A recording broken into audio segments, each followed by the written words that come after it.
Bom dia, irmãos, tudo bem? Hoje o pessoal está lá no fundão, né? Parece a turma do fundão, né? Que a gente tem que ir mais para frente porque o pessoal não vem para cá, né? O pessoal do fundão é o pessoal que encosta na parede, né? Quando eu dava aula era fatal. O pessoal encostava na parede e ficava lá dormindo. Até que eu ia chegando perto, sim, e fazia a pergunta, dava um toque e fazia uma pergunta pro cara. Daí ele passava a aula todo esperto, né?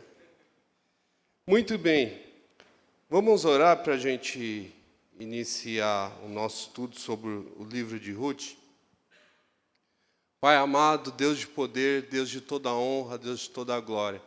Louvado seja o seu santo e bendito nome, pelo privilégio que o Senhor nos dá de aprender, pelo privilégio que o Senhor nos dá, ó Pai, de abrir as portas dessa igreja, que, ó Pai Santo, podemos, ó Pai, pregar, podemos ensinar, ó Pai Santo, sem ter problemas. Te agradecemos, Senhor, porque isso é graça e misericórdia do Senhor, ó Pai. Que o Senhor possa nos usar, que o Senhor possa, ó Pai, abençoar nossa mente e coração para receber da sua palavra, receber da tua instrução e que teu Espírito, ó Pai, nos ilumine, ó Pai Santo, para trazer o Evangelho vivo e verdadeiro. Usa, Senhor, a minha vida, ó Pai, e usa cada um de nós, Senhor, para que tudo que a gente aprendeu, ó Pai Santo, possa ser aplicado dia após dia, conforme o seu querer e para a sua honra e glória. No nome de Jesus, amém. Irmãos, imagine só se hoje, a partir de hoje, olha que legal seria, uma coisa bacana. A partir de hoje, se falasse o seguinte, ó, não existe mais lei e não existe mais liderança. Tá? Vamos até melhorar isso aí. Não existe mais liderança política e não existem as leis. Cada um vai fazer do jeito que quer. Como é que vocês acham que seria a vida de vocês? Vocês acham que nós seríamos justos ou injustos? Vocês acham que, dependendo de como for, a gente começaria justo e depois, não, a gente tem que se preservar. E aí, cada um por si? Ou vocês acham que a gente manteria a nossa justiça e que a nossa vida, tudo que a gente aprendeu na igreja, estudando a Bíblia, que se não tivesse leis e governantes, se a gente conseguiria seguir com os ensinamentos que nós tivemos, a gente conseguiria tocar a nossa vida. Qual a opinião de vocês? Seria uma vida legal ou seria muita luta? Nós continuaríamos com o nosso coração íntegro e justo ou, na primeira circunstância, a gente fala, não, eu tenho que preservar. Então, agora, a partir de agora, eu vou seguir sendo mais forte que o outro. O que vocês acham? Pode falar. Vê lá o que você vai falar, então, te gravando. Bom dia, irmãos. Eu penso assim, né? As regras, não é porque eu sou do direito, né? Mas as regras, elas servem justamente para nos dar instrução, trazer harmonia. Um país sem regras, sem normas, é um caos total. E a gente vê pela palavra. Por que o Senhor preservou a Bíblia? Para que nós tivéssemos as regras de fé, a nossa base. Antigamente não tinha. Tempo de Ruth, né? Tinha alguns trechos da palavra, mas não tinha tudo. O que hoje nós temos esse privilégio. Hoje não há desculpa de sermos injustos, né? Porque a palavra do Senhor está aqui, ela mostra para nós o nosso pecado. Então, é fundamental nós termos a regra, tanto regra social, quanto a nossa bússola, que é a palavra de Deus, a nossa regra de fé. Sem ela, aí nós estaríamos realmente num caos total.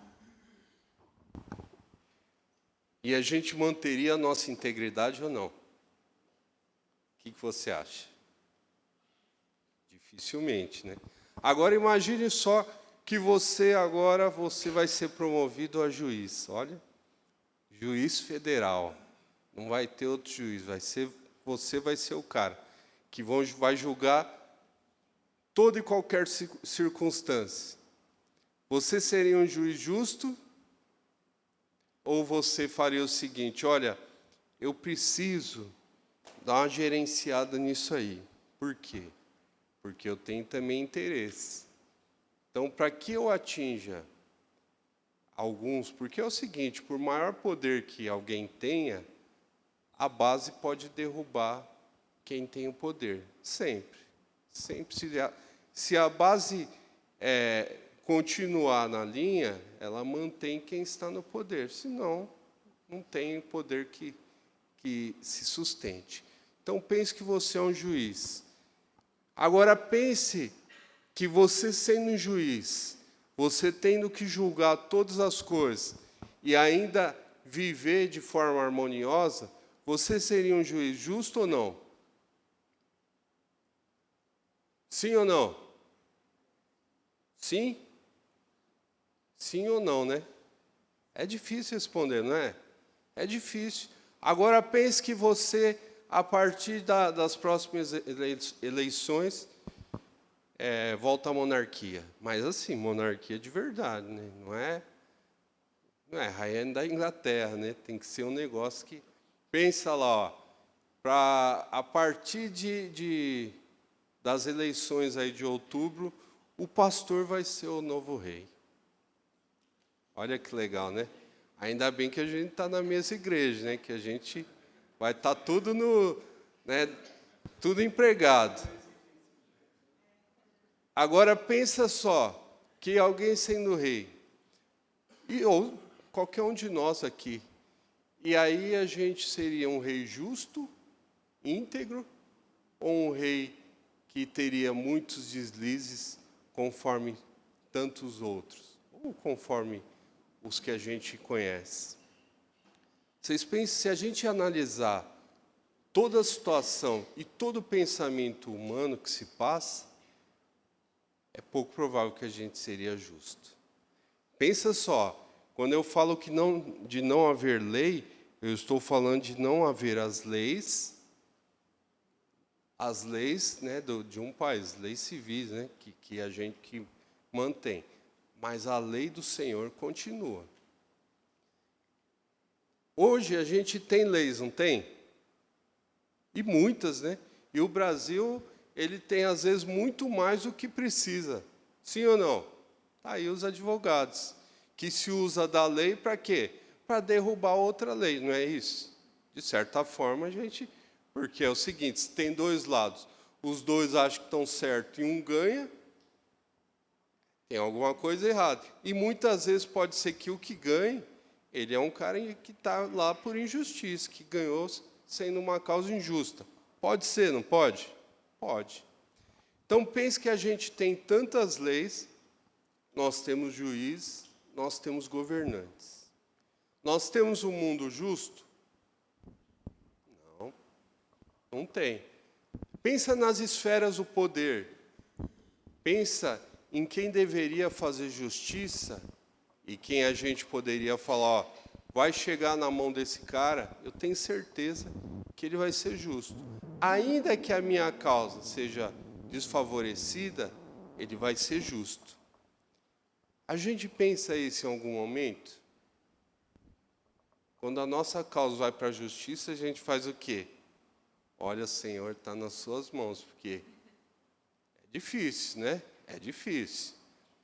Agora, pense que a gente conhece a lei do Senhor e tem as leis civis do país. E a gente, mesmo assim, a gente sabe que existe muita, mas muita injustiça. Seja nas esferas do poder, no poder, se você pegar o poder, né, do país que vai reger o nosso país, a gente nem precisa falar. E aqui, logicamente, tem uns que é de um lado e de outro, não é? Eu acho que tem algum ar aí no microfone. Então, assim, nós sabemos disso e nós reconhecemos que existe uma falha muito grande no sistema. Se a gente analisar as professoras aqui, a gente vê isso muito na reunião de pequenos grupos, que, principalmente quando tem atribuição de aulas, ou final de ano, ou começo de ano, a gente vê elas falando, né? E a injustiça que tem e a falta de qualidade que existe no ensino. E saiu aí uma pesquisa dizendo que hoje, que atualmente, é a primeira vez na história que os pais acabam sabendo mais que os filhos que se formaram e estão crescendo. Você sabe o que quer dizer isso?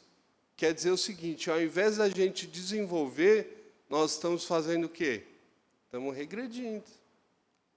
Então, pensa que isso aí, nós estamos falando de um problema social, político, né, que em 2006, eu me formei, acho que em 2004.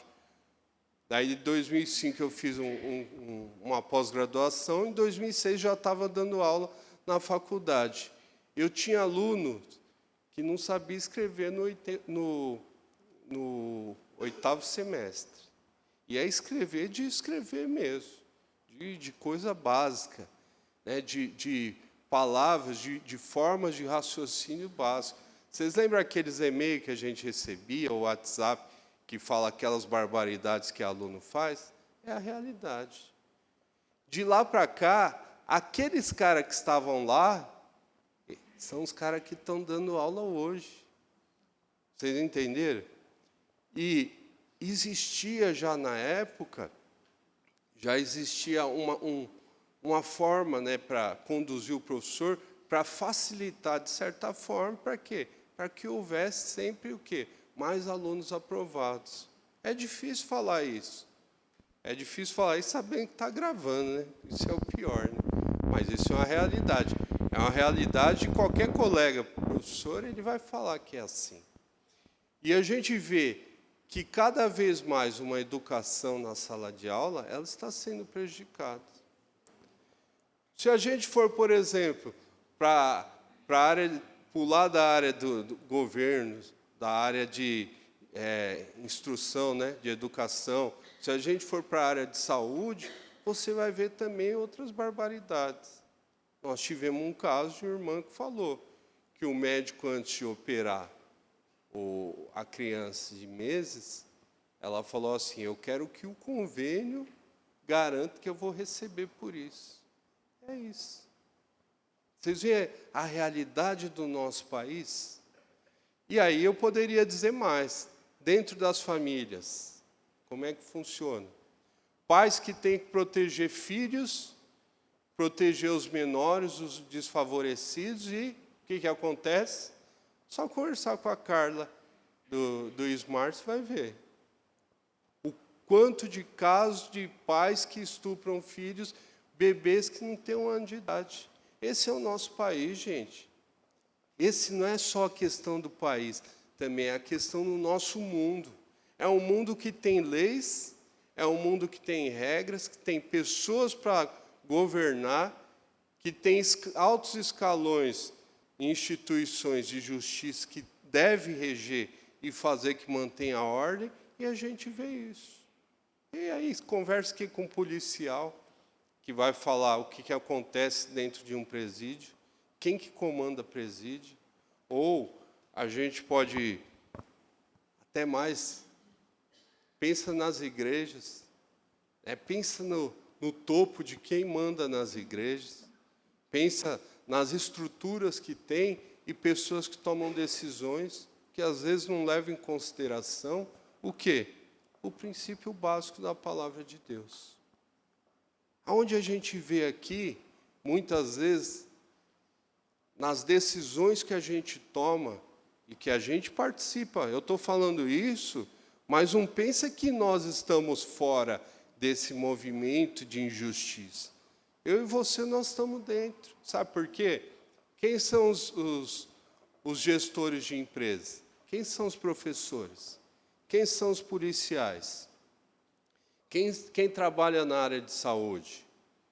Então pensa que muitas vezes para você preservar o seu ganho, você passa por cima de quem tiver que passar.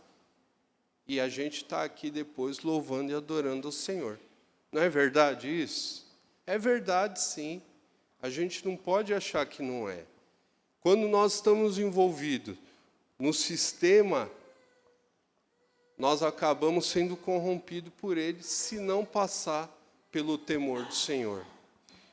Então, assim, o livro de Ruth, ele vai ensinar muito mais do que a conversão. Ele vai ensinar muito mais do que um homem que ele resgata uma mulher, resgata sua sogra, e com esse resgate ele transforma a vida. E o que era morte virou vida. Ou seja, isso aí, logicamente, é o quê? É uma forma da gente falar de como é a conversão, não é? Cristo morreu na cruz, morreu, que é um homem. Ele resgatou quem? Todos nós. E a nossa perspectiva, conforme o pacto de Adão, conforme o pacto das obras, o que cabe a gente? A morte. O que cabia a Ruth e Noemi? A morte, pode ter certeza. A miséria. E quando veio o resgatador, o que fez com ela? Vocês conhecem a história de Ruth. O que aconteceu quando ele resgata? Ela teve vida. Não foi isso? Olha que história belíssima, que vai representar o quê? A história de Cristo. Sim ou não? Sim. Agora, olha que interessante, com tudo que eu falei, ó. Ensinamos muito sobre o quê? Sobre conversão. Mas pouco se ensina, ou talvez de forma menos enfática, o que eu faço depois da conversão. Sabe por quê? Porque o que eu faço depois da conversão você faz que você vai passar o seguinte: se você é adolescente e entra numa escola, você está sendo bombardeado por quê? Por um monte de coisa. Diz a estatística também que de cada 10 pessoas, jovens crentes, que entram na faculdade, só 3 que continuam na igreja. Por quê? Porque se a igreja não formar no coração de cada um de nós e dos jovens uma cosmovisão cristã, se ele não tiver certeza do que ele acredita e o propósito da vida dele, sabe o que ele vai fazer? Ele não vai ficar na igreja. E não é questão de ficar na igreja instituição, é questão de ficar na igreja como o quê? Um coração doutrinado a não somente pensar, mas agir conforme quem? Conforme um filho do Senhor. É assim. Pensa aqui, ó, cada um que é pai. E a gente olha o seu menino, que é aquele menino, às vezes, que inferniza a igreja, que sobe no relógio, que pula daqui, e você vê marca de sapato dele. Quem sabe o Timóteo não vai ser assim, né? E ainda ele vai escutar, sabe o quê? Filho de pastor, hein? Olha o filho do pastor, que é o cão dentro da igreja. A gente pode não falar, pastor, mas vai pensar isso. Todo mundo vai pensar isso.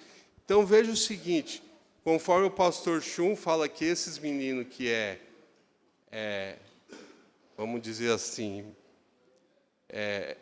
meio encapetado, né? Vamos falar de... Esse cara aqui, esse menino meio encapetado, é o melhor menino para trabalhar em missões, conforme o pastor Chum, né? Eu acredito que ele esteja correto.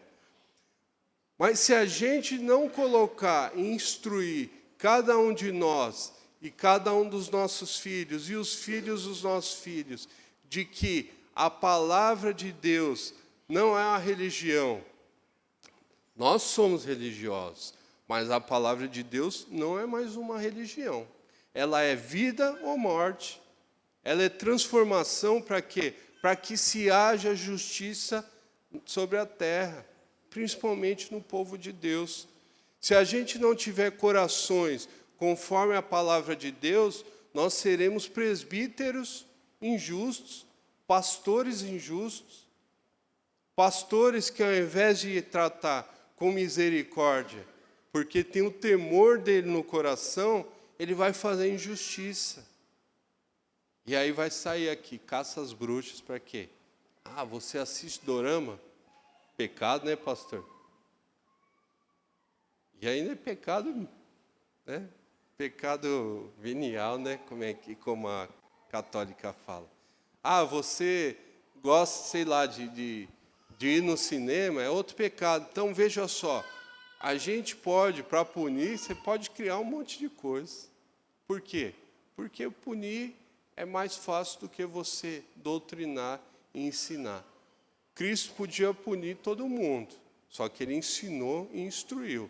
Ele foi firme quando foi necessário, mas ele agia de misericórdia e amor. E, acima de tudo, sabe com o quê? Com o temor do Senhor. E é isso que falta em todos esses casos, todas as situações que a gente vive aí, trabalhando, que a gente deveria honrar o nome do Senhor, e acabamos sendo o quê? Pessoas desonestas, né? Pessoas que trabalham, legislam em causa própria, pessoas que querem o ganho acima de tudo, pessoas que têm interesse próprio, pessoas que têm poder.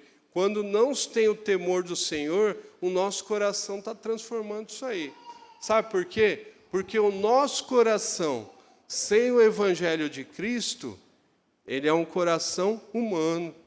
E o coração humano diz o seguinte: você pode ter a regra que for, você pode ter só a regra do Senhor e não ter um juiz, ou você não tem um rei. Se você tiver o temor do Senhor, você vai caminhar de forma correta. Sem o temor do Senhor, e tiver juízes, vai falhar. A história de Israel, sabe o que ela representa? A segunda chance para a gente. Sabe o que é a segunda chance? É o seguinte, olha, pessoal, a Bíblia está falando assim, ó.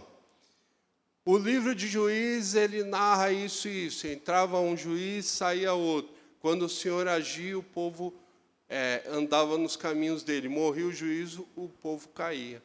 Não é assim? Até que vem lá no final de Juízes, é uma história, né, que dá até medo, né? Então, assim, tinha juízes e tinha regra, tinha quem pudesse julgar as causas. E o povo mesmo assim não andava. Na época dos reis, o que aconteceu? O Senhor falou, se o meu povo não andar nos meus caminhos, o rei e todo mundo vai perecer. E foi o que aconteceu. O que o Evangelho está falando? Falando o seguinte, se você não se converter e andar nos meus caminhos, a chapa vai esquentar para o seu lado. Não é isso que fala? E olha que tem uma chapa muito quente aí, reservado para quem? No final, que vai ser sentenciado. É isso. A instrução do Senhor é essa. Então, a gente tem que temer o Senhor. Principalmente você e eu, que conhecem o Evangelho de Cristo. Pode esperar. Por quê? Porque você sabe a verdade. Então, não tem o porquê você andar nos maus caminhos. Então, veja só, que além da cosmovisão, a gente tem que viver aprendendo o quê? Além da conversão, a gente tem que aprender o quê? É uma cosmovisão. O que é uma cosmovisão? Olha o que o pastor Heber Júnior fala. Ó. Cosmovisão diz respeito a pressuposições que todo ser humano possui. Tanto eu como você. A gente tem as pressuposições. Que reside no nosso interior, né, no nosso coração, formando assim a orientação de vida, ou seja, ela vai orientar a sua vida e um comprometimento que você tem pela verdade, pelas quais você vive e você morre. Se você tem a verdade em Cristo, e aí chega aquele momento de testar você, se você tiver um coração com Cristo, você pode morrer por causa de Cristo, e a gente sabe disso. E quem está no campo, talvez um campo mais rígido, ele sabe que se ele pegar uma Bíblia por embaixo do braço, ele vai ser preso e vai sofrer. Então, trata-se de um conjunto de motivações, crenças, certezas, valores e ideais que formam um instrumento interpretativo da realidade, além de ser a base de nossas ações e decisões. Se o seu coração não tiver um coração formado nos princípios de Cristo, imagine qual vai ser a sua orientação. Imagine qual orientação que você vai dar para os seus filhos. Imagine que toda essa confusão que a gente vai ver no livro de Ruth é o que acontece hoje em dia. Martinho Lutero, ele falava o seguinte, o modo divino de cuidar da criação é por meio dos seres humanos. Deus nos usa como agente para levar a glória dele, cumprindo seus mandatos. O Senhor usa cada um de nós para quê? Para cumprir a sua vontade e o seu querer. E para isso ele fala o seguinte, ele ensina que a gente tem que viver de forma familiar e sociedade, ele ensina como a gente tem que trabalhar em relação à cultura. A cultura não é só o que a gente vê que se fala, música, a forma do povo agir. Cultura, ele tem a ver com o quê? Com a forma que cada um produz. Então, ele tem a ver com tudo que o homem produz, inclusive o quê? O trabalho. O trabalho que a gente faz dia a dia, o trabalho de uma dona de casa, o trabalho no escritório, o trabalho numa fábrica, o trabalho numa igreja, tudo isso o quê? É o homem produzindo cultura. E o mandato espiritual, que é o quê? Que é a vida com o Senhor. Então, o Senhor nos usa, mas Ele nos instrui o quê? A cumprir o mandato dEle para toda, onde a gente trabalhar e desenvolver, né? Então, eu gostaria que a gente estivesse abrindo em Gênesis 19, 30 a 38. Eu vou fazer aqui, antes de entrar no livro, só para a gente compreender um pouco mais a base da história de Ruth. Gênesis 19, 30 a 38. Vou pedir para a Anne ler. Subiu Ló de Zoar e habitou no monte, ele e suas 2 filhas, porque receavam permanecer em Zoar. E habitou numa caverna, e com ele as 2 filhas. Então a primogênita disse à mais moça: nosso pai está velho, e não há homem na terra, porque venha unir-se conosco, segundo o costume de toda a terra. Vem, façamo-lo beber vinho, e deitemo-nos com ele, e conservemos a descendência do nosso pai. Naquela noite, pois, deram a beber vinho a seu pai, e, entrando a primogênita, se deitou com ele, sem que ele notasse. Nem quando ela se deitou, nem quando se levantou. No dia seguinte, disse a primogênita à mais nova: deitei-me ontem, à noite, com meu pai. Demo-lhes a beber vinho também esta noite. Entra e deita-te com ele, para que preservemos a descendência de nosso pai. De novo, pois, deram aquela noite a beber vinho a seu pai, e entrando a mais nova, se deitou com ele, sem que ele notasse, nem quando ela se deitou, nem quando ela se levantou. E assim as 2 filhas de Ló conceberam do próprio pai. A primogênita deu à luz a um filho e lhe chamou Moabe. É o pai dos moabitas até o dia de hoje. A mais nova também deu à luz a um filho e lhe chamou Ben-Ami. É o pai dos filhos de Amon até o dia de hoje. Vocês viram que história é essa? Que história doida é essa, gente? Como pensa no que essas meninas fizeram. Elas embebedaram o pai, tiveram relação com o pai, porque falaram o seguinte, para que a gente tenha a geração, porque não tem mais homem nessa terra. Daí surgiu os moabitas e os amonitas. Vamos ficar com essa palavra moabita na cabeça. Segunda incursão aqui, Gênesis 38, ele vai, como é grande, eu vou contar a história e depois vocês leem. Acredito no que eu falo, mas depois leem, tá? Gênesis 38 vai falar de Judá e Tamar. Judá e Tamar é o seguinte, é uma história que Judá tinha um filho, e esse filho casou-se com Tamar, e ele morreu. Daí ele morreu, já existia, né, uma regra que era o seguinte, o filho que morre, daí o próximo filho tem que fazer a herança para o filho que morreu. E aí o próximo que veio não agiu conforme devia, acabou morrendo, e Tamar tinha que esperar o outro filho, né? Só que aconteceu que o outro cresceu e esqueceram a mulher, coitada. Esqueceram e aí ela não tinha descendência. E aí o que a iluminada fez? Se vestiu também de prostituta, enganou a Judá e teve um filho com o sogro. Olha que interessante. Então, nós temos aqui Tamar, que engana Judá e tem o filho com o sogro. Agora, vamos ver o que reserva para Judá em Gênesis 49, 8 a 10. Gênesis 49, 8 a 10. É a bênção que Jacó ele está levando, né, abençoando os filhos deles, assim que ele está quase para morrer e abençoa os filhos dele. Judá é leãozinho, da presa subiste, filho meu, encurva-se e deita-se. 8, né? Judá, teus irmãos te louvarão, a tua mão estará sobre a cerviz de teus inimigos, os filhos de teu pai se inclinarão a ti. Judá, leãozinho, da presa subsiste, filho meu, encurva-se e deita-se como leão, e como leoa, quem o despertará? O cetro não se arredará de Judá, nem o bastão de entre seus pés, até que venha Siló, e a ele obedecerão os povos. O que ele está falando? Ele está falando o seguinte, que da herança de Judá virá o rei.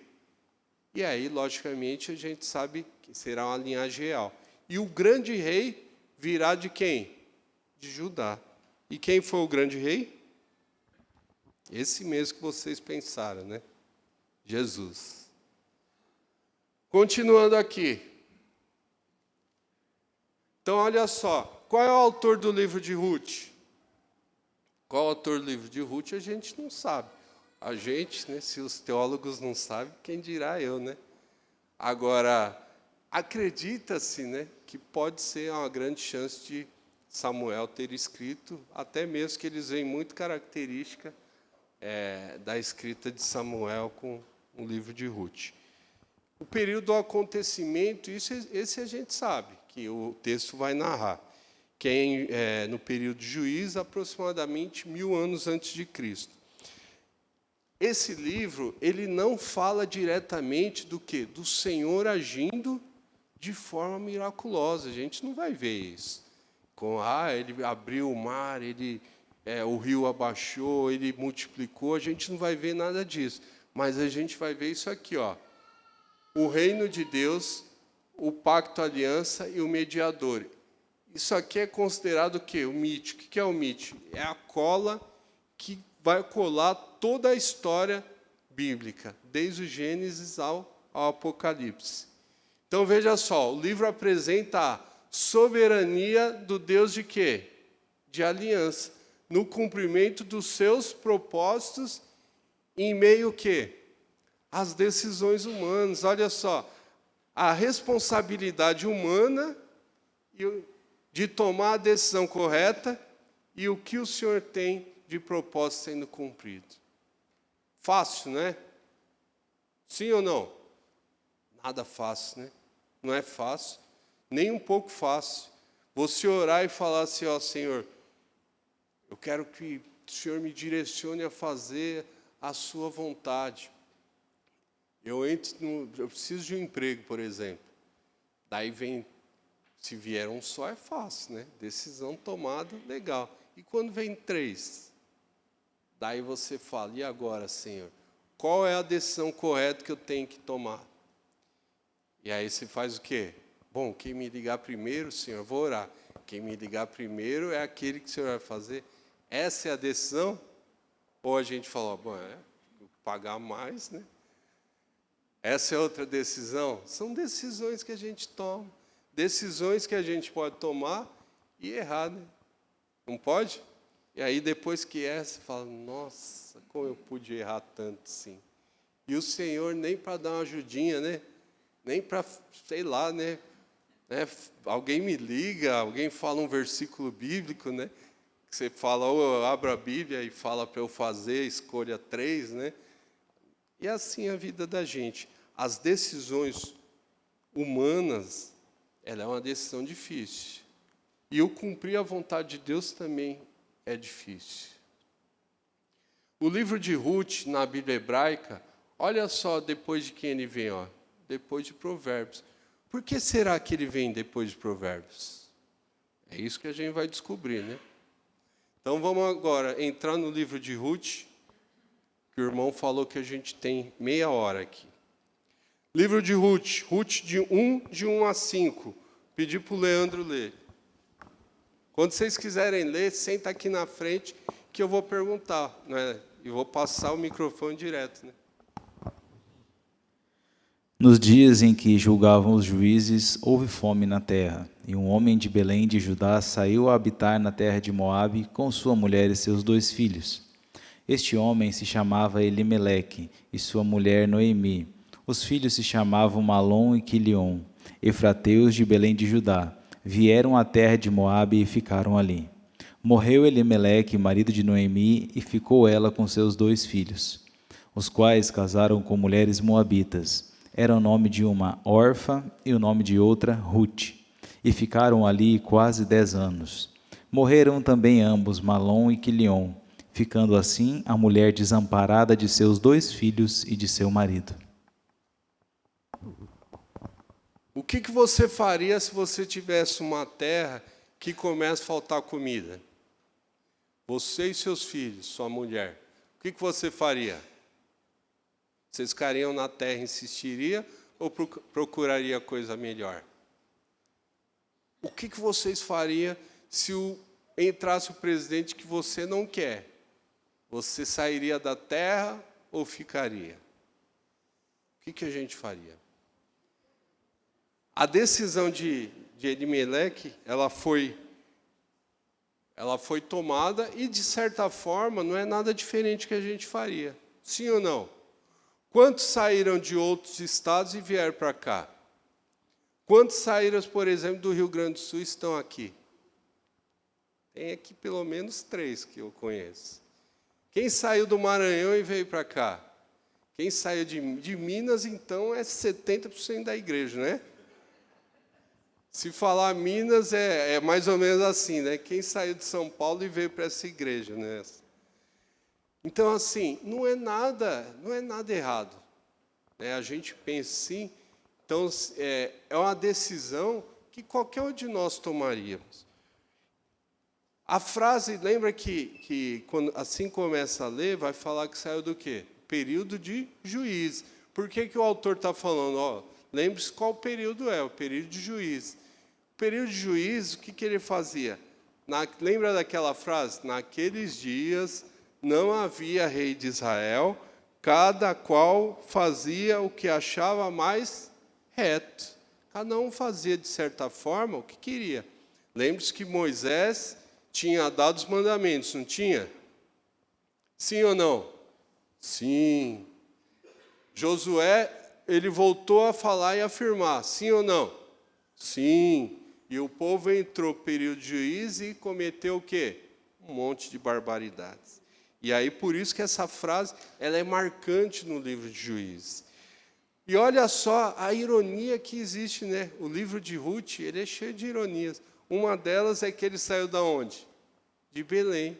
E o que significa Belém? Casa do pão. Casa do pão e não tinha pão. Como é que a casa do pão pode não ter pão? E foi isso que aconteceu. Então, a gente vive também, por incrível que pareça, né? A gente vive pelo nosso estômago, não é? Se sabe que vai faltar comida, a gente faz qualquer coisa. E assim, não pode condenar ele, porque a gente fazia. Só que, uma outra coisa também, que é ironia, é que o nome de Elimeleque quer dizer o quê? O Senhor é rei. O Senhor é rei, e o que Elimeleque fez? Ele sai da terra do pão, e ele vai para onde? Para Moabe, buscar o quê? O pão e a vida. Agora, o que diz em Deuteronômio 23, de 3 a 6? Eu vou pedir para o Julião. Você está com a Bíblia aí, Julião? Deuteronômio 23, de 3 a 6.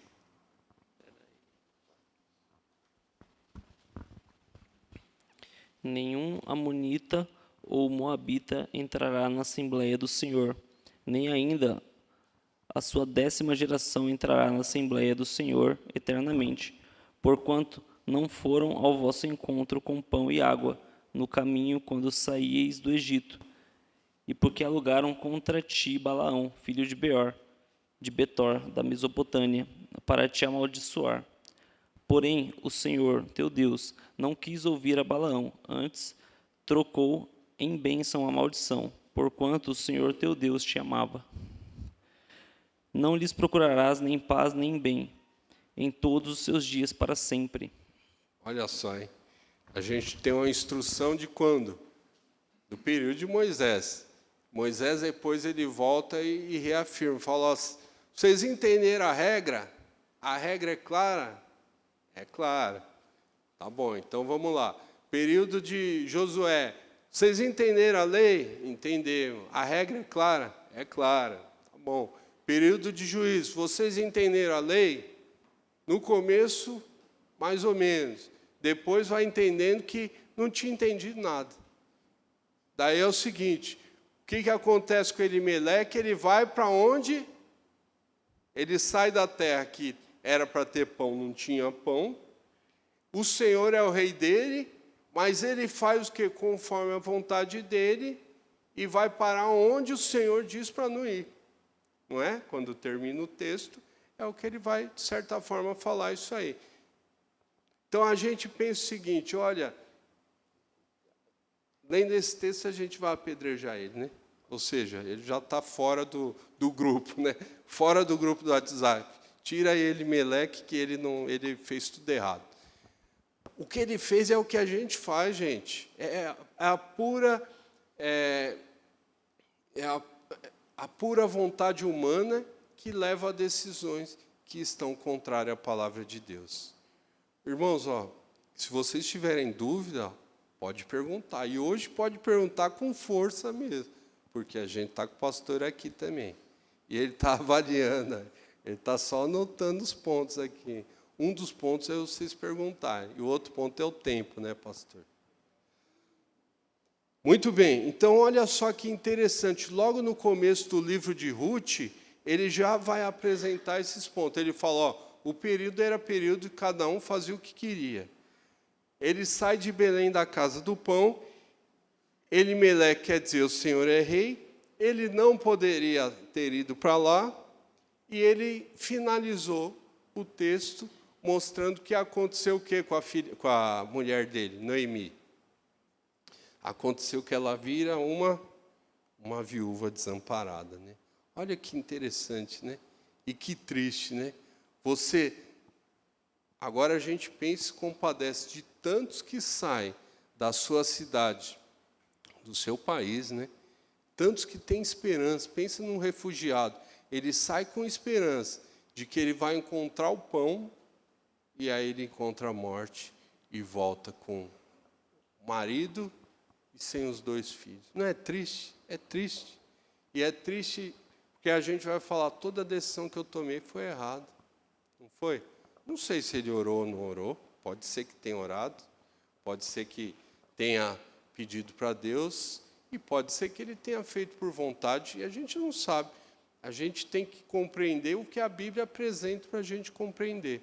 Mas não adianta, né, especular tanto. Continuando. Ruth 1, de 6 a 14. Pedi para o Denis ler. Ruth 1, de 6 a 14. Então se dispôs a ela com as suas noras e voltou da terra de Moabe, porquanto nesta ouviu que o Senhor se lembrara do seu povo, dando-lhe pão. Saiu, pois, ela com as 2 noras do lugar onde estivera, e indo elas caminhando de volta para a terra de Judá, disseram-lhes Noemi: Ide, voltai cada uma à casa de sua mãe, e o Senhor use convosco de benevolência, como vós usaste com os que morreram e comigo. O Senhor vos dê que sejam felizes, cada uma em casa de seu marido. E beijou-as. Elas, porém, choraram em alta voz e disseram: Não, iremos contigo ao teu povo. Porém, Noemi disse: Voltai, minhas filhas, por que ireis comigo? Tenho ainda no ventre filhos, para que vos sejam por maridos? Tornai, filhas minhas, ide-vos embora, porque sou velha demais para ter marido. Ainda, quando eu disseste, tenho esperança, ou ainda que esta noite tivesse marido e houvesse filhos, esperá-lo-eis até que viessem a ser grandes? Abster-vos-eis de tomardes marido? Não, filhas minhas, porque por vossa causa a minha me amarga, o teu Senhor descarregado contra mim a sua mão. Então de novo choraram em voz alta. Orfa, com um beijo, se despediu de sua sogra, porém Rute se apegou a ela. Disse Noemi: Eis que tua cunhada voltou ao seu povo e aos seus deuses. Também tu, volta após a tua cunhada. Disse-lhe, porém, Rute: Não me inste para que eu te deixe, e me obrigue a não seguir-te. Porque, onde quer que fores, irei eu, e onde quer que pousares, pousarei eu. O teu povo é o meu povo, o teu Deus é o meu Deus. Pode ler o 17, tá? Onde quer que morreres, morrerei eu, e aí serei sepultada. Faça-me o Senhor o que bem lhe prover, se outra coisa que não seja a morte me separar de ti. Muito bem. Então veja só. O que era a esperança de pão? Não tinha pão. E acabou gerando o quê? Gerando a morte. Pensa no que é uma viúva. Aliás, uma viúva já é difícil. 3 viúvas, então, o problema, né, é em 3 agora. Pode falar. Não, só pensar na gravidade, a gente pensa com o pensamento de hoje, de uma viúva. Naquela época não tinha previdência social. Hoje, quando a gente olha a viúva, tem a dor da morte, perdeu, vai ter uma dificuldade financeira, mas ali não tinha recurso de nada, não tinha previdência, não tinha um governo para poder ter um auxílio. Antigamente, naquele período, antigamente não, né? Naquele período era um período muito triste para a viúva. Ela sabia que ela estava totalmente desamparada. Ela não tinha sustento. Ela era até mal vista, né? Porque era realmente deixado de lado, né? Então isso pesa o coração dela e por isso que ela fala para as noras dela, fala: volta para a terra que vocês, tenta a vida de novo, tenta um novo marido, né? Tenta recomeçar. Por quê? Porque eu não tenho, eu já sou. Aí dá a entender, não se fala a idade dela, mas dá a entender que ela é velha. Porque ela falou: se hoje eu tivesse marido, tivesse um filho hoje, você não tinha como esperar chegar o menino e eles dar filho para vocês. Então volta e recomeça. Agora olha que interessante, e aí continua o texto, né? Daí nós vamos ver que do 15 ao 22, nós vamos ver que Orfa, ela pega e se despede e volta. E aí Noemi fala o seguinte, volta para quê? Volta para os seus deuses, para o seu povo, volta para a sua cultura, volta para o que você está acostumado. E aí também a gente não poderia falar que Orfa estava errado, de voltar para a terra dela e com o povo que ela conhece. Agora Ruth faz o quê? E olha que legal que Ruth fala, não me enches para que te deixe e me obrigues a não te seguir. Porque onde quer que fores, irei eu. E onde quer que eu pousares, ali pousarei. O teu povo é o meu povo. E o teu Deus, quem é? Vocês perceberam que aí é o quê? Perceberam a conversão de Ruth? Não é bonito isso? Perceber o que é o ato de conversão que a gente tem? Nós fazemos aliança com o quê? Lembre-se que a história bíblica, ela foi começou a ser contada e narrada de um povo que não é o povo brasileiro de 2021. Lembre-se que aquele povo lá, ele era uma vitrine para quê? Para que nós pudéssemos ver a glória do Senhor e se converter a quem? Ao Deus de Israel, não foi isso? Não é isso que a gente... E o que Ruth fez? Ela se converte a quem? Ao Deus de Israel. Olha só, que nós estamos contando a história de 3 viúvas, basicamente 2, e a transformação que o Senhor vai fazendo mediante as escolhas que cada um teve. Então, assim, ó, é a história que eles vão tendo, as decisões que elas vão tomando e o Senhor agindo sem elas perceberem. O amor de Ruth pela sogra, e aí tem barbaridades, né? Estudando, você se depara com, como dizia um professor meu, um janjão, dizendo que é o primeiro caso de homossexualismo. Que esse amor, né, de Ruth e Noemi é um amor homossexual. Olha que é uma criatividade fantástica, né? Mas, assim, o amor que ela teve, que é destacado aqui, é um amor incondicional. É chamado assim, como se fosse um amor tolo, sabe? Que é um amor assim, por que você ama tal pessoa? Não vou nem olhar e falar, porque senão... Ele é feinho, ele é chato, né? Ele é mala, mas você casou com ele, pense, né? Pense chegar para a mulher e falar isso. Como é que você casou com ele? Os meus filhos falam isso quando vê os álbuns de... Sabe, o álbum de casamento? Eles falam, pô, como é que você casou com ele, né? Daí a minha mulher tinha visão da onde? Visão do futuro, né? Ela tinha uma visão da glória. Ela fala, não, mas Deus já tinha preparado algo melhor daqui 30 anos. Que bom, né, que ela fale isso. Daí melhora um pouquinho, né? Então, esse amor dela é um amor incondicional. É um amor que ele não tem interesse. Não é um amor que fala assim, ó, estou de olho na sua herança, hein, que eu sei que deixou lá. Noemi acaba aceitando, só que Noemi ela volta e talvez, né, as mulheres falando Noemi, né, chamando ela, e o nome de Noemi quer dizer o quê? Quer dizer graciosa, doce, amável. E ela fala, não, isso aí, esquece isso aí, meu nome não é isso não, meu nome agora é Mara. Por quê? Porque eu me tornei amarga, né? Porque amarga. A vida, né, tudo que a vida trouxe para mim me deixou cada vez mais amarga. E essa amargura é uma amargura que a gente tem também, né? Pensa quando tem época, não parece? Que você começa a apanhar tanto na vida, que você tem vontade de falar a mesma coisa. Né? Meu nome agora é Mara, porque está tudo ladeira abaixo. Continuando nosso texto. Ruth 2, de 1 a 7. Ruth 2, de 1 a 7. Eu vou pedir para o William. Você pode ler, William, por favor?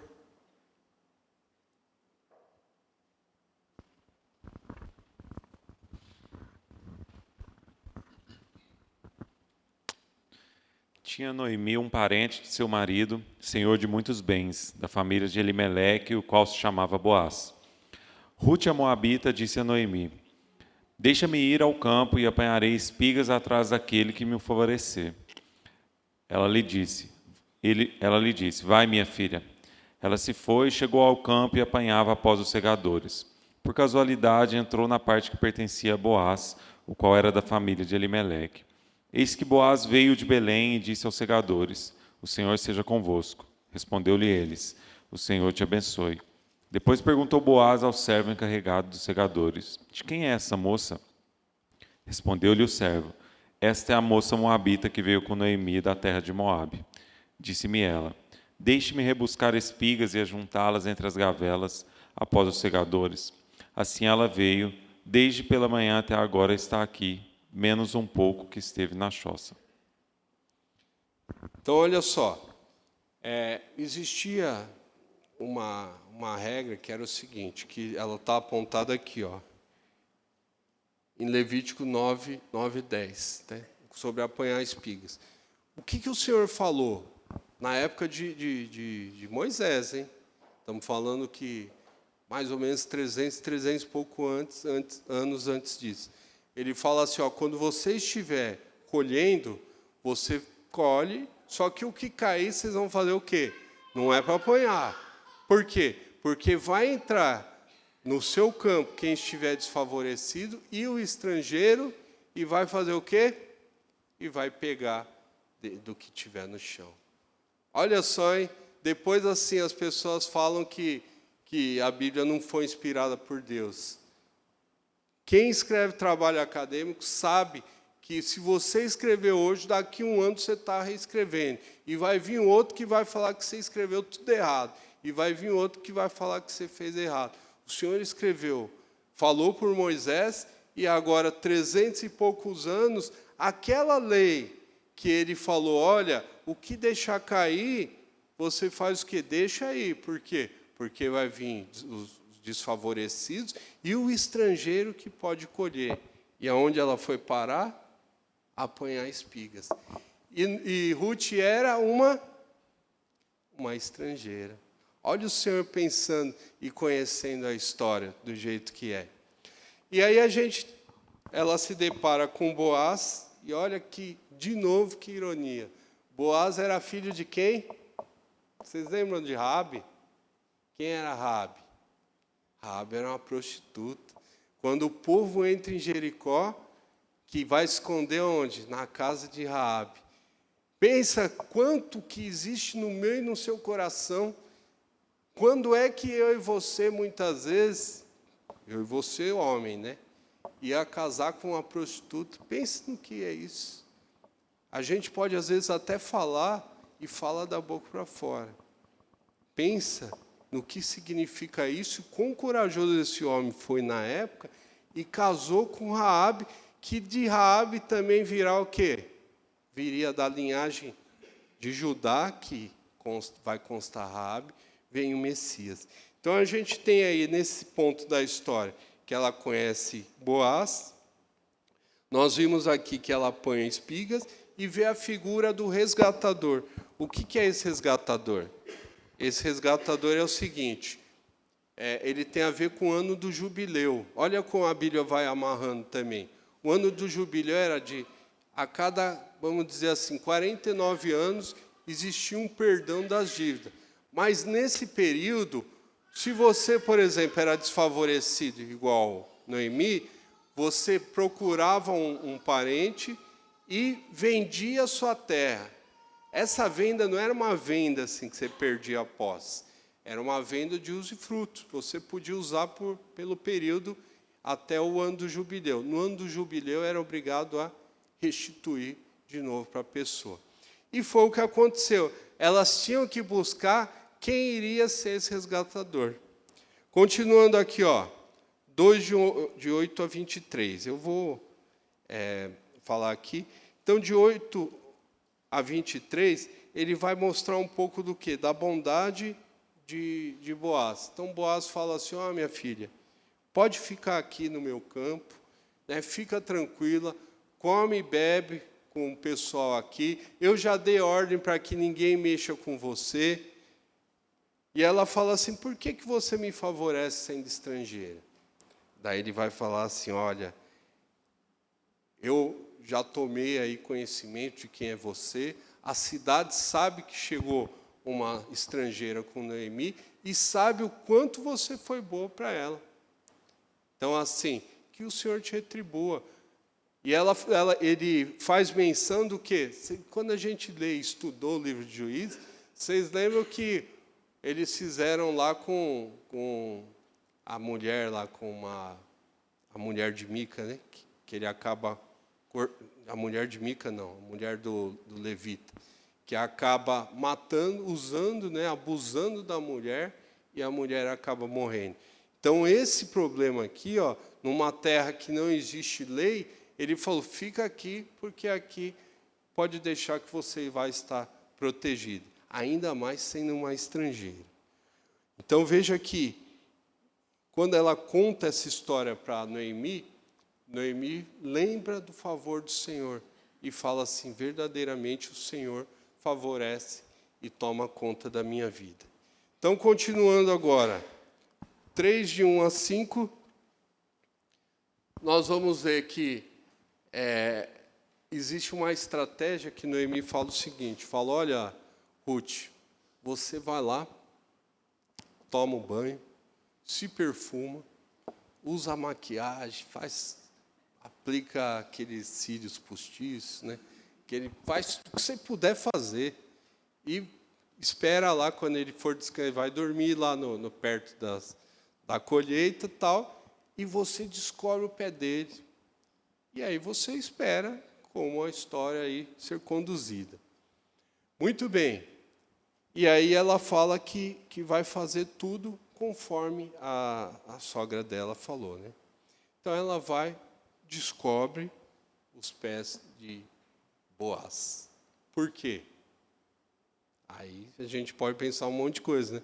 Mas ele descobre por quê. Acredita-se os teólogos que era porque com os pés descobertos ele sentiria frio e iria acordar. E quando ele acordar e se deparar com Ruth, adivinha o que ele vai falar? Ou glórias, né? Ele já tem idade, a moça é nova, e ele olha a mulher lá e ele fala, agora é a minha vez de casar. Acredita-se que ele devia ser solteiro e ter um pouco de idade, né? Então ele fala, agora chegou a minha hora. Só que lembra-se como surgiu os moabitas? Vocês lembram? Como surgiu os moabitas? A filha engana o pai. Para quê? Para engravidar. Vocês pensam que quem conhece um pouco da história e vê a moabita fazendo isso, imagine só o que você pensa da história. Você vai falar, ó, a moabita com o espírito de Moabe de novo. Vocês veem por que a Bíblia vai amarrando as coisas? Só que o que acontece? Ao invés de Ruth seguir tudo o que a Noemi fala, ela fala o quê? Ela vai falar para Boaz que ela precisa do quê? De um resgatador. Ou seja, é como se ela falasse assim, ó, eu preciso que você jogue a sua capa sobre mim, para quê? Para que você esteja resgatando e me protegendo. Ela poderia ter, talvez, seguido conforme a sogra dela falou, e pensa, quando a gente fala de injustiça e integridade, pensa só quantas moças não usam desse artifício para quê? Para criar uma gravidez e amarrar uma pensão. Vocês estão vendo o que quer dizer cosmovisão cristã? Vocês estão vendo que em tudo a palavra de Deus vai ensinando a gente? Por outro lado, você teria um homem que poderia se aproveitar neste momento. Sim ou não? Sim, está lá, né? Teoricamente, você está numa terra que não tem muita lei, ele poderia fazer o que ele quiser, ele era o Senhor. Só que olha só o que quer dizer o temor do Senhor na vida de alguém. O temor do Senhor é fazer o que a instrução da palavra de Deus ensina, para quê? Para que tudo vá bem. Olha o temor do Senhor aqui também, ó. Por que Boaz não falou? Ele falou, olha, Ruth, eu sei que você é uma mulher virtuosa. Lembra que eu mostrei lá que Ruth vem depois de Provérbios? Olha o que está em Provérbios 6. Ele vai falar sobre a mulher virtuosa.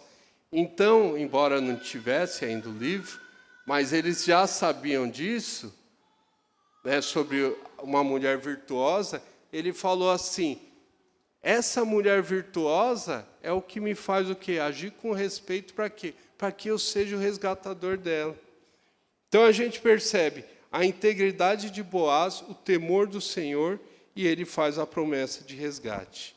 No capítulo 4, e aí já indo para o final, nós vamos ver que acontece o seguinte. Boaz falou o seguinte, olha, eu vou ser o seu resgatador sim, ok? Fique tranquila que amanhã eu vou resolver isso aí. E aí quando Ruth conta para Noemi, Noemi fala, é verdade, esse homem ele vai até o fim, até ele conseguir. Só que quando ele conversa com Ruth, ele fala, mas tem um cara que é antes de mim. Ele é o seu parente que deveria ser o seu resgatador. Se ele não for, pode ter certeza que eu vou ser. Daí o Boaz espera o rapaz entrar na cidade. Quando entra, ele fala: ô fulano, vem aqui, ó. Vem aqui, ó. Tá vendo esses 10 aqui, ó? Vai ser testemunha entre eu e você num negócio. Chegou a Ruth e Noemi, que é nossa parente. E conforme a palavra de Deus, lá que Moisés falou, a gente tem que resgatar ela. Só que você vem antes de mim. E quem resgata tem o direito ao quê? A posse da terra.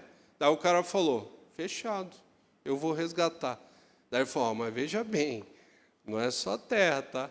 Você tem aí o dever com a mulher, Noemi, e com Ruth também. Ou seja, você vai ter que fazer que o nome de Malom, que é o ex-marido de Ruth, é esse nome por herança que vai aparecer. Daí ele falou: não, então, se fosse só a terra, até ia, mas a viúva já é demais, ainda 2 não dá. Ele falou: não, pode resgatar. Daí ele falou: então tira o seu sapato daqui. Pensou se os negócios fossem assim? Você vai lá com o seu cliente, ó, então fechamos um acordo, dá o seu sapato aí. Daí, imagine quanto sapato talvez, né, passaria na mão dela. Muito bem, daí ele dá o sapato e aí eles fecham o negócio e falam: ó, vocês aqui são testemunhas dessa negociação. Olha de novo o caráter de Boaz. Ele não estava preocupado com o interesse da terra, ele não estava preocupado com o nome dele ser exaltado. Outra coisa que a cosmovisão vai nos instruir. Muitas vezes a gente quer a glória para quem? Para nós. A gente quer ser o quê? Exaltado. E muitas vezes a gente na igreja quer ser exaltado pelo que a gente faz. Ele falou: não. O nome de quem? O nome do... Oxe, não é isso não, né? O nome de Malom, que é o quê? É a herança do esposo de Ruth. O filho que vier vai ser o quê? Representando Malom. Então a gente vê que depois existiu aí, ó, o povo foi testemunha, e olha que legal, ó, o povo é testemunha e faz menção de Raquel, Lia e Tamar, que logicamente, né, teria que ser estrangeiras também, porque não tinha a formação do povo.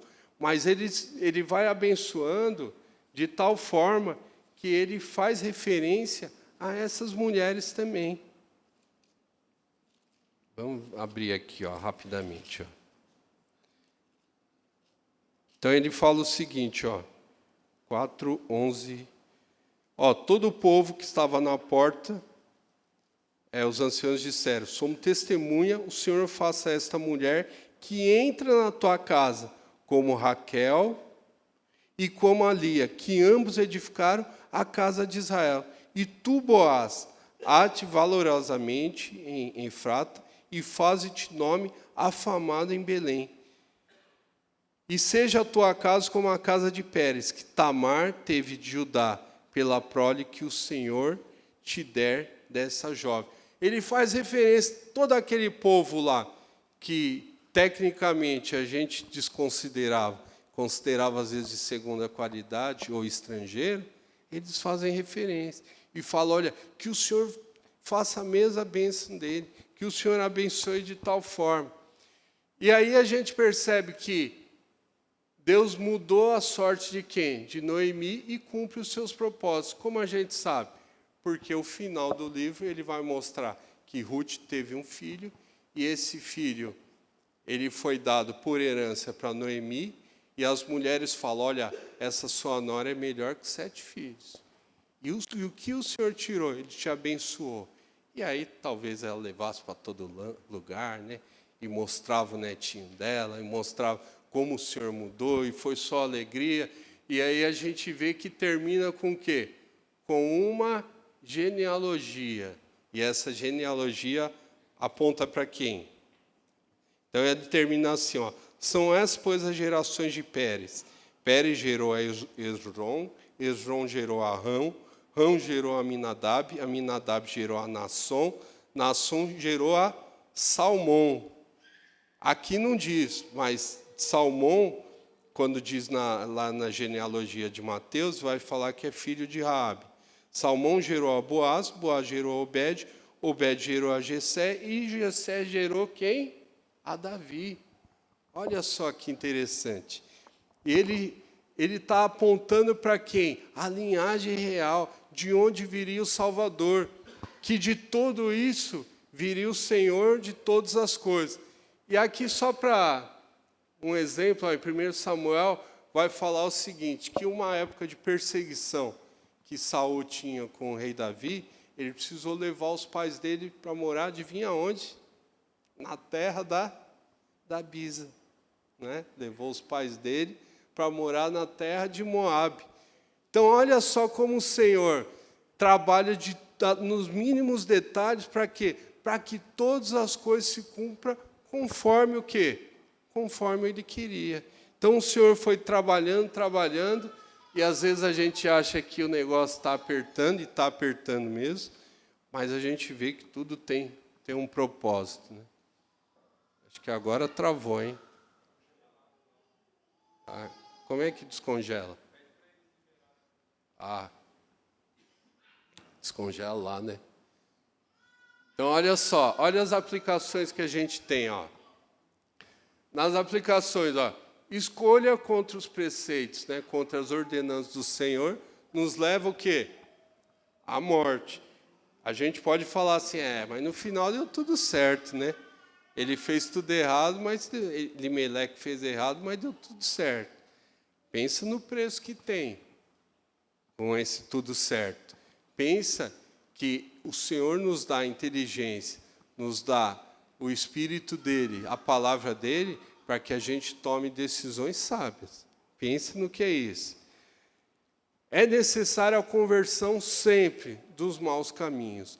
Não tem como ficar nos caminhos errados, no caminho de Moabe, e fazer parte da aliança do Senhor. Lembre-se que o Senhor falou, por que não deve ter relacionamento com Moabe? Porque Moabe tinha o coração assim, assim, assim, que eles não fizeram conforme a vontade. Quando o povo entrou na terra, ele tinha que tirar todos os povos estranhos, para não se contaminar. Necessidade da redenção e o resgate. A redenção, redimir, é o preço que quem? É o preço que o Senhor pagou.